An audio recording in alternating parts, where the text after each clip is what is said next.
విషయాలు చెప్పినాను. మసీదులో ఏం జరుగుతుంది, నేను కొంతమందితో వ్యక్తిగతంగా కలిసిన, ముస్లిం మైనార్టీస్తో పెద్దలతో కలిసిన, ముస్లిం వైపు నుంచి కొన్ని డిమాండ్లు అవి కూడా ఆ రోజు చెప్పినాను. అది అందరికీ తెలిసిన విషయం. ఆదోనిలో 400 సంవత్సరాల చరిత్ర ఉన్నటువంటి మసీదు షాహీ జామియా మసీద్.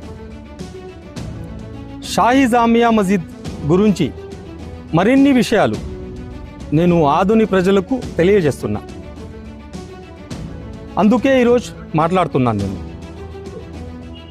ఈ మసీదుకు చెందిన సుమారు 1000 కోట్ల ఆస్తి, షాహీ జామియా మసీదుకి 1000 కోట్ల ఆస్తి ఉంది.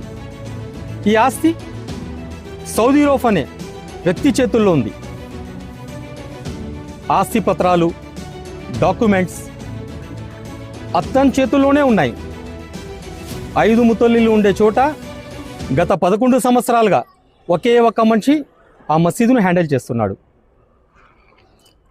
ఇందులో ఈ ప్రాపర్టీస్లో ఇప్పటికే 200 కోట్ల రూపాయల ఆస్తులను తన కుటుంబ సభ్యుల పేర్ల మీద, అలానే తన అనుచరులు షాహీ జామియా మస్జిద్కి చెందిన ఏవైతే షాప్స్ ఉన్నాయి ఆ షాప్స్ని అమ్ముకుని తిన్నారు. 16 లక్షలకు, 14 లక్షలకు, 8 lakhs, ఏదోదో తోచిందంతా 45 lakhsకి ఖాళీ స్థలాలు. అక్కడ ఒక తాలీం కూడా ఉన్నింది, ఎక్సర్సైజ్ చేసే ప్లేస్. ఆ విషయం ఆదోని టౌన్ అంతా అడుగుతుంది. ఎవరితో కలిస్తే ఆ తాలీంని డెమాలిష్ చేయించి ఎవరైతే యువకులు ఉన్నారో తిరిగి ఆ తాలీం స్థలంలో అక్కడ ఎక్సర్సైజ్ చేయాలి. యువకుల హెల్త్ బాగుంటుంది. అది ఎన్నో 400 సంవత్సరాలుగా ఆ తాలీం ఉన్నింది. దానికి మరబడి తిరిగి ఆ తాలీంని అట్లే పెట్టాలని చెప్పి ప్రజలు కోరుతున్నారు. ఈ 200 కోట్ల ఆస్తి వాళ్ళ కుటుంబ పేర్ల మీద, అనుచరుల పేర్ల మీద మార్చుకున్నది నిజం కాదా సౌదీ రోఫ్? నేను అడుగుతున్నా.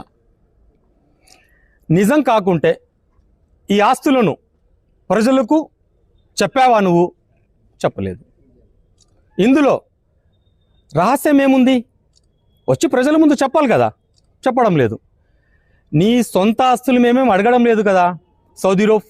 నీకు ఎన్ని ఆస్తులు ఉన్నాయి, నీకు ఎన్ని ఫ్లాట్స్ ఉన్నాయి, నువ్వు ఎక్కడ ఇల్లు కట్టిస్తున్నావు, ఎక్కడ నువ్వు షాపింగ్ కాంప్లెక్స్ కట్టిస్తున్నావు, నీకు ఎన్ని గుజరీలు ఉన్నాయి?